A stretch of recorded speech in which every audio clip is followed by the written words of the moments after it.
the Met Report, Janet Jackson visits Denver for a belated performance. Luna Nas dives into one of the most common but important amenities on campus. And we'll figure out if there's something mysterious in the Tivoli. And in sports, we give you the latest in MSU Denver soccer with the RMAC tournament right around the corner. The Met Report starts now.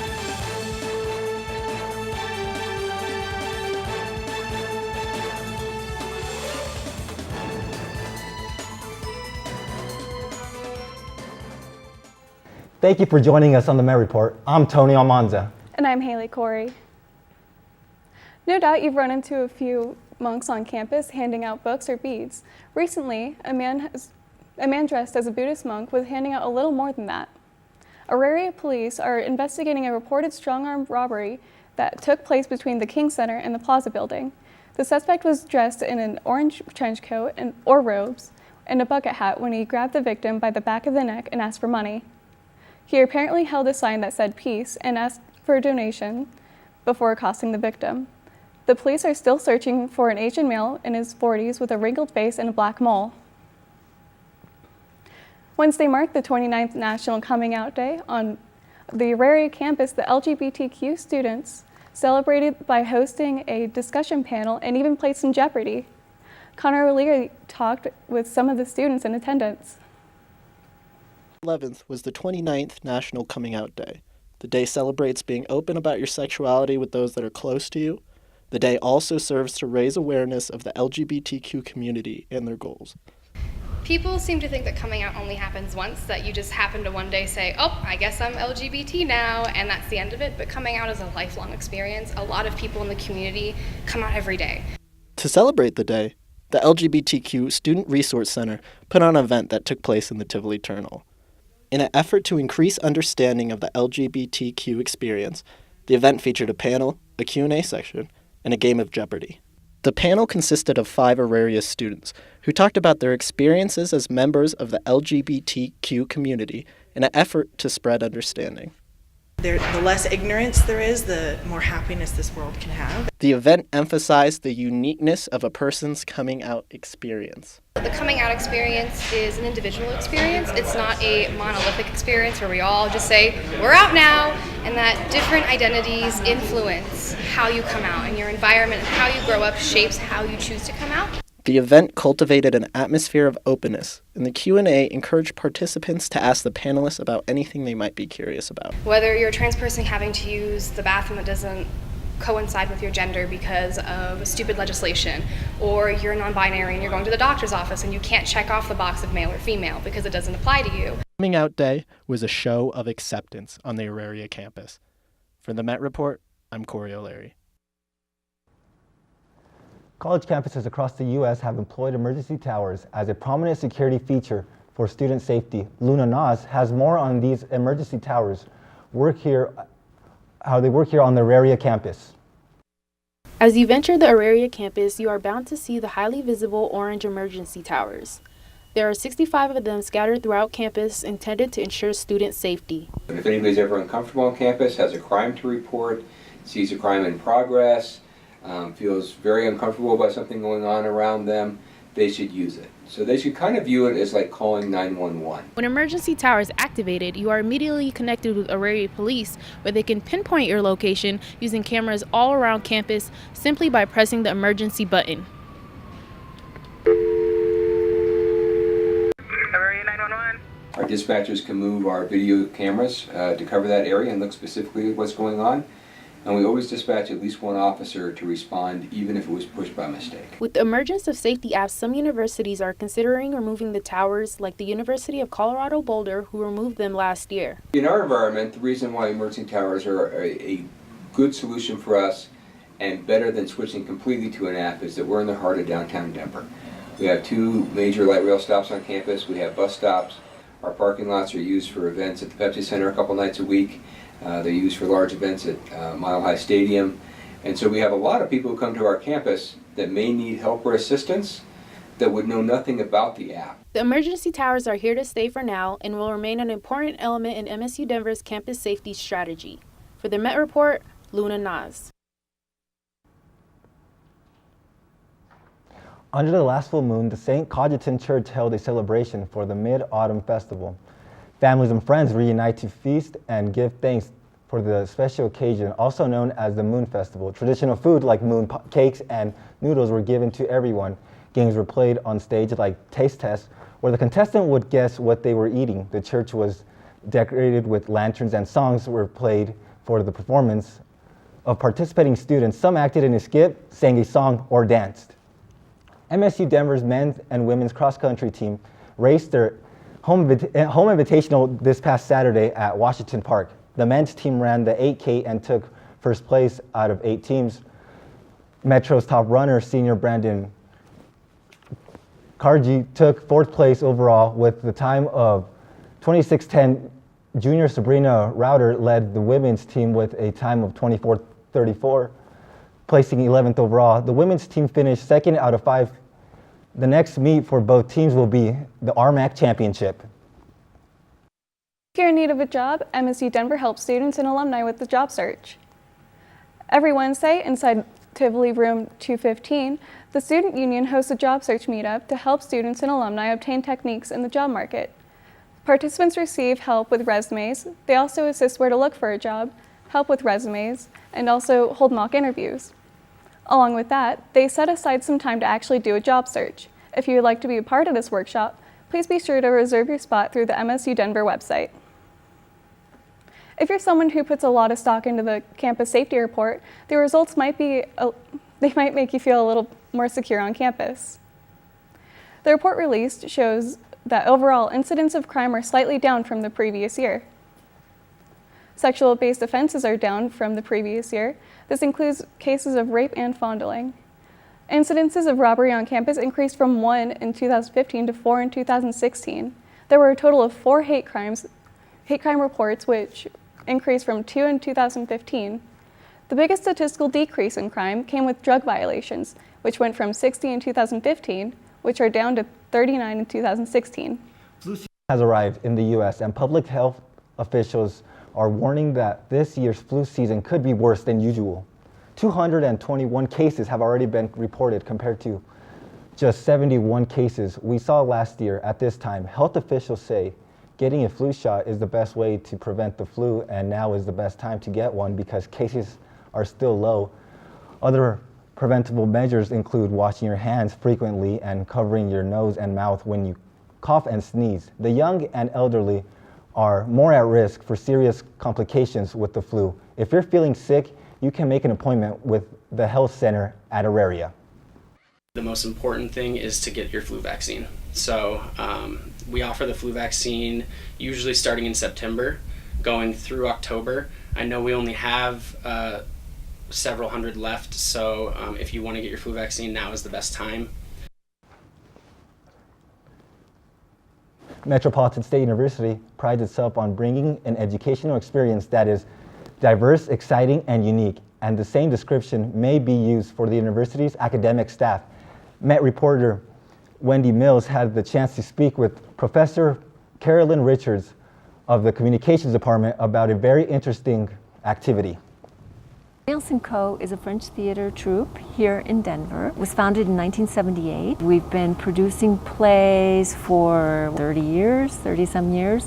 Almanza & Co. is a theatrical arm of the Alliance Française. The Alliance Française of Denver was founded in 1897, one of the oldest nonprofit cultural institutions in the city of Denver. Something that many people don't know is that Molly Brown was one of the founders of the Alliance Française.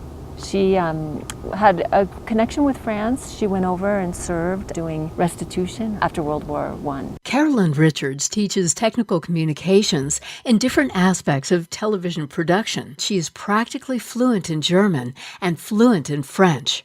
In the late 1980s, Richards joined Alliance Française, Denver, taking part in Almanza & Co. in positions on and behind the stage. We really wanted to find a way to keep speaking French, and you don't always, bump into people necessarily that you can speak French with. So the Alliance Française offered that opportunity, and the theater group in particular gave us a great opportunity to practice the language on a regular basis. So we're putting on The Little Prince, Le Petit Prince, and it's going to be an English show and a French show.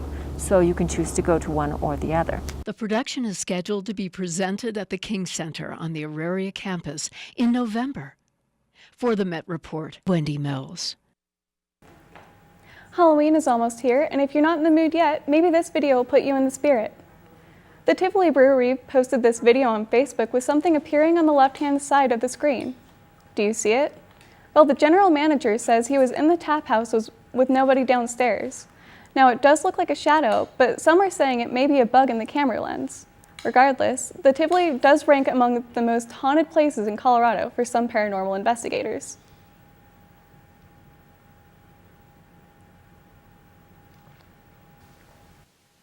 Well, it was a warm week after we finally moved that snow out, and just in time for the weekend, we're going to bring that snow back into our forecast. Right now, though, let's take a look at our satellite and radar. Not a whole lot going on out there. We do have those clouds, so if you have been outside this morning, you have probably noticed the clouds cover over the city of Denver, and we're going to see a lot of that stick around throughout much of the day today. Now, our current conditions here in Denver, we're currently sitting at 56 degrees here in the Mile High City. Our light winds for right now, but we are going to see those winds start to pick up as we move throughout the day.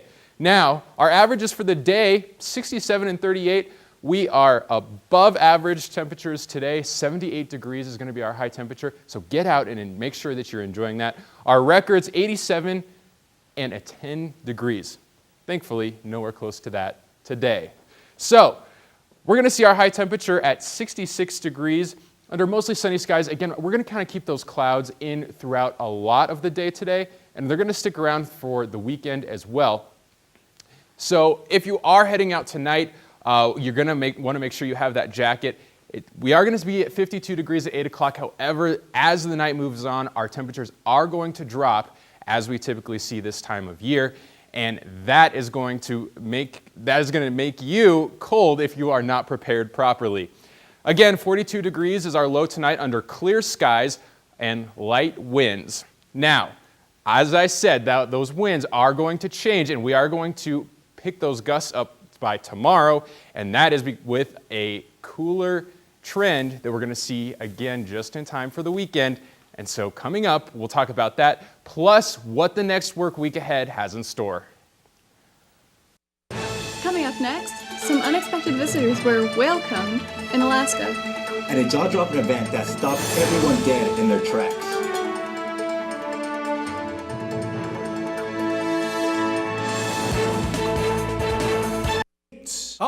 Musical. Something Rotten is an explosion of musical joy. I love it, I love it, I love it! It's got the most laughs, the most singing and dancing, the most surprises, and 10 Tony Award nominations, including Best Musical. It sounds impressive, doesn't it? See something hilarious at Something Rotten. Tickets at denvercenter.org or call 303-893-4100. I'm sure it'll be a show they'll never forget.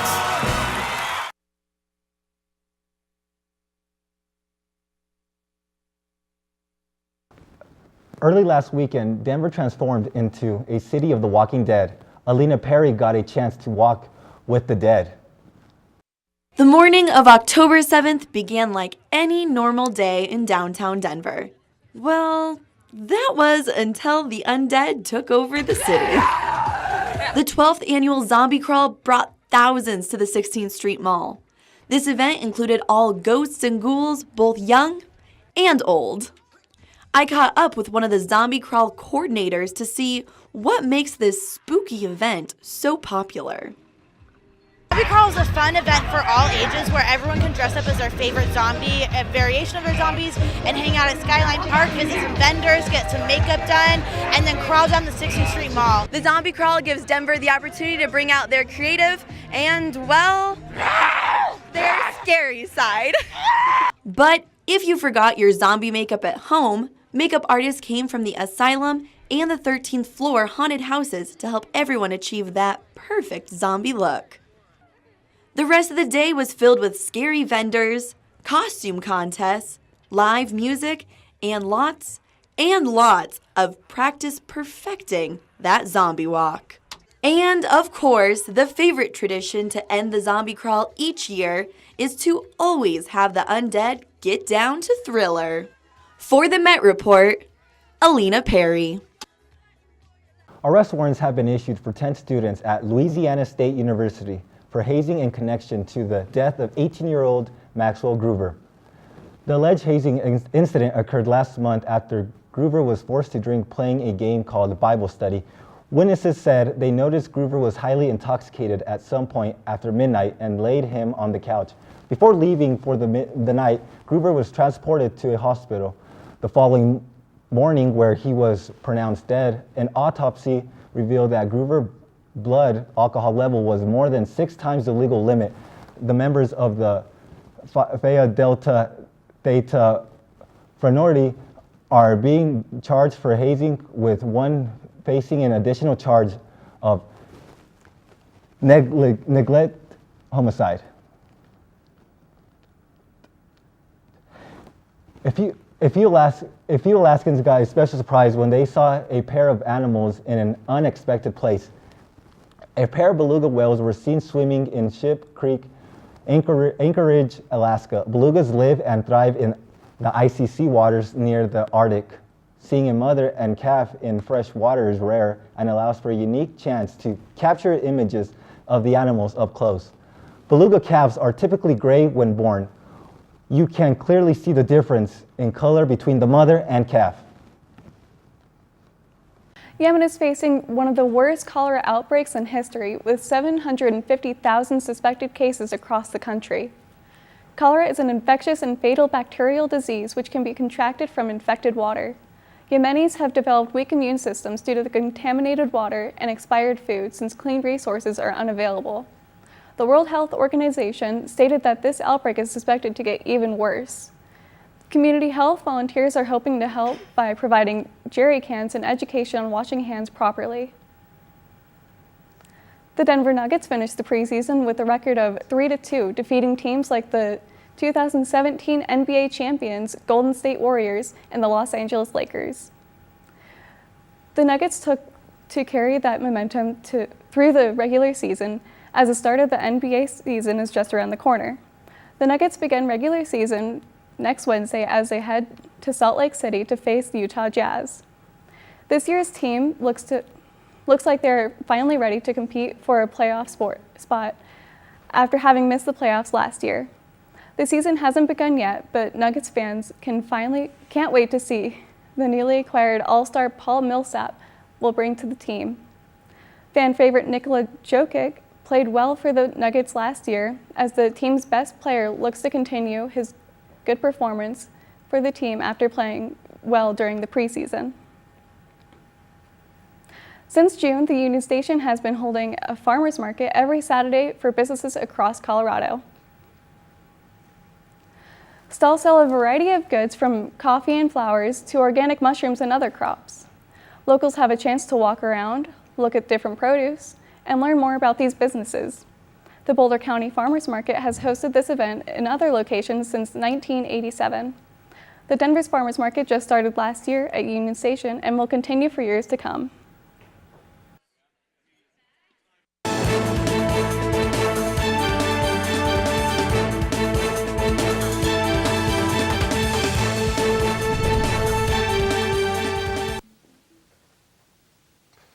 Well, looking outside right now, it's hard to believe we saw our first snowfall of the season here in Denver earlier this week. That's how we started off the week, and all that snow is gone by now.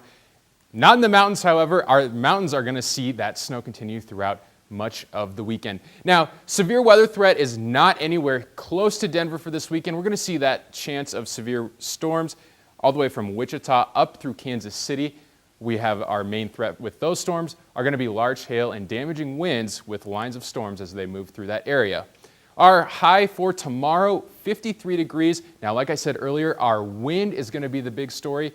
Look at those winds coming out of the north at 24 miles per hour. So you're going to feel that if you have any outside plans tomorrow. Taking a look at our 7-day forecast, Friday 66, that's today. Now, by the time we start our week off next week, we'll be at 75 degrees, low 70s by the end of the week. Now, those fall colors are starting to come out as we see those temperatures continue to cool off. We're going to continue to see these reds and golds on these trees outside, And as you see those, be sure to snap a pic and make sure you send them to us through Facebook, Twitter, Instagram, or on our website.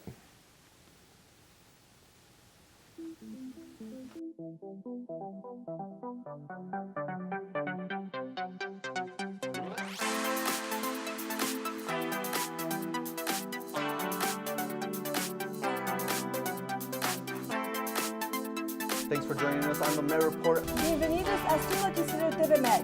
Thanks for joining me here on Student Corner. It's the Nightly Met.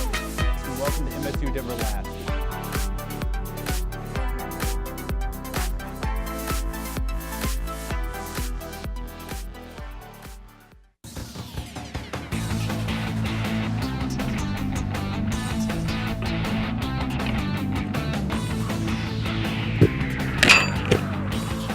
Juan Arellano, and this is the Templo Futbolero.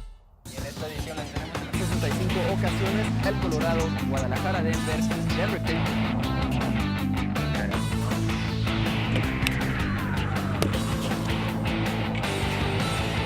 name is Javi Soriano, and this is El Templo Futbolero.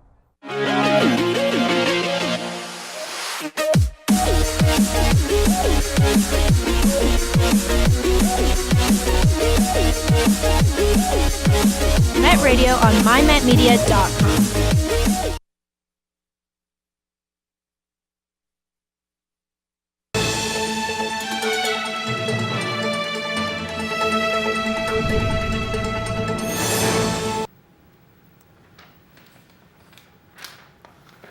It's finally Friday. I'm Joel Campbell, and I have all the entertainment news that would get your weekend started. From your must-see movies to your Denver dues, EMET's got you covered for all of your weekend. It's Friday the 13th, and this day wouldn't be right without a new scary movie. Death Day. Death Day is a film about an unfortunate tragedy of a college student that keeps reliving her birthday over and over again. She soon realizes that she's being stalked by a madman, and each day she works towards figuring out her killer's identity. This film is action-packed, full of suspense, and is sure to get you in the Halloween spirit. It opens in theaters tonight. Next up, we have The Foreigner. The suspenseful film tells the story of a London businessman whose daughter was killed in a deadly terrorist attack. He then decides to seek revenge for his daughter and finds the terrorists who took her life. The father soon finds himself stuck in some risky political ties that he never originally signed up for. This film stars Jackie Chan and opens in theaters tonight, and you won't want to miss it. And last but not least, we have Chadwick Boseman back with another biopic. He stars as Thurgood Marshall in his new movie, Marshall. The film tells the story of the challenges Marshall faced as a black lawyer during the era of racial segregation. This film portrays hardships and triumphs Marshall faced early in his career. You can catch this film open up tonight in theaters. But if art's not your thing, Janet Jackson will be coming to Denver this upcoming Tuesday for her world tour. It is a continuation of her Unbreakable tour that was postponed due to her pregnancy in 2016. This tour launched in promotion of her 11th studio album, Unbreakable, that came out in 2015. It will be at the Pepsi Center in downtown Denver. So find your way there on Tuesday to hear some of your favorite songs from this album. It's not too late to purchase tickets, and you can get them at pepsicenter.denver.com. If Janet Jackson doesn't suit your style, don't worry, you won't want to miss some of this fall art shows.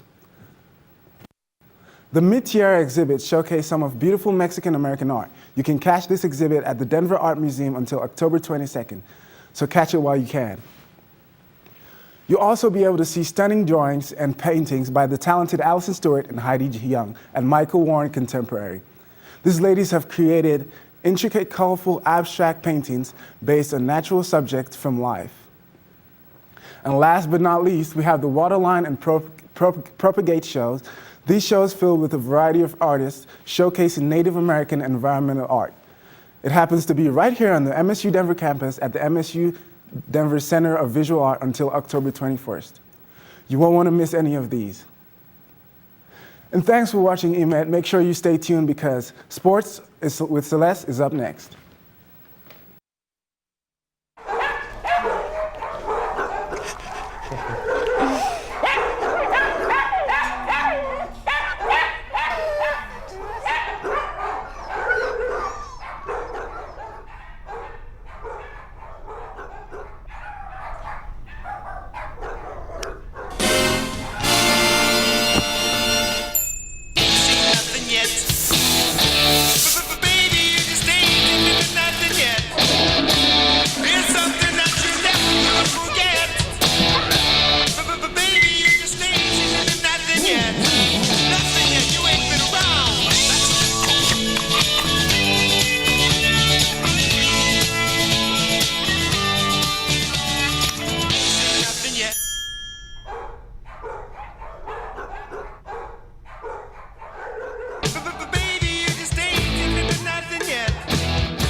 Something primal.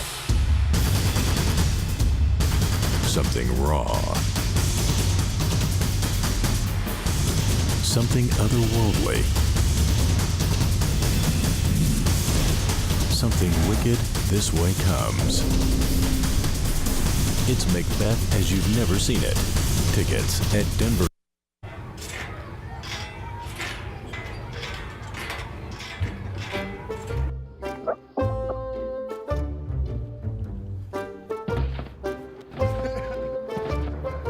Ballerina.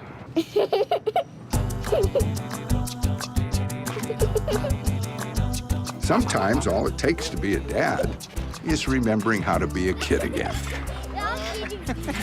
Take time to be a dad today. Drop that baby.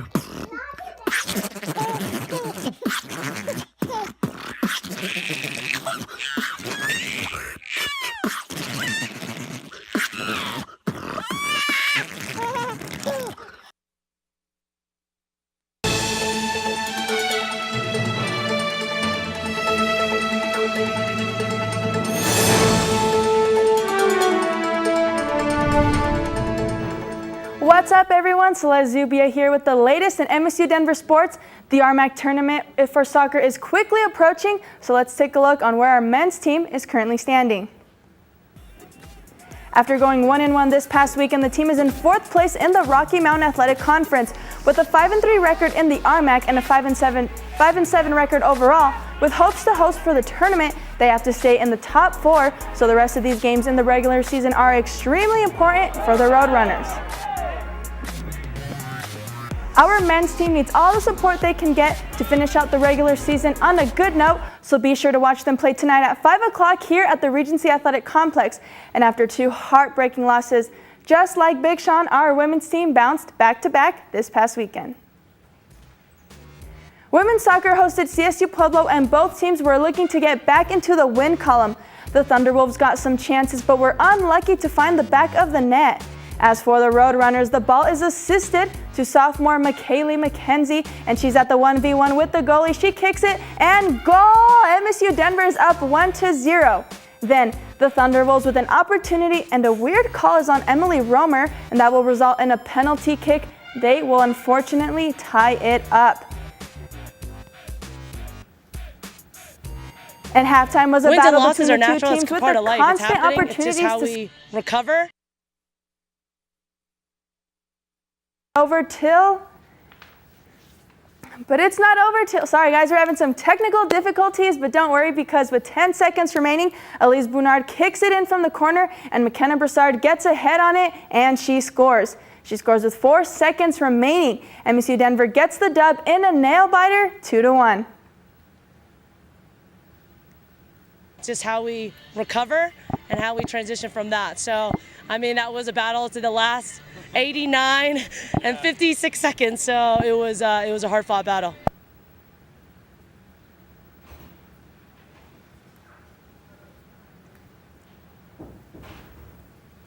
So with all this soccer talk, I almost forgot to mention our volleyball team. Yes, the team that has now won 7 straight games in the RMAC conference. MSU Denver comes out strong with an early kill against the West.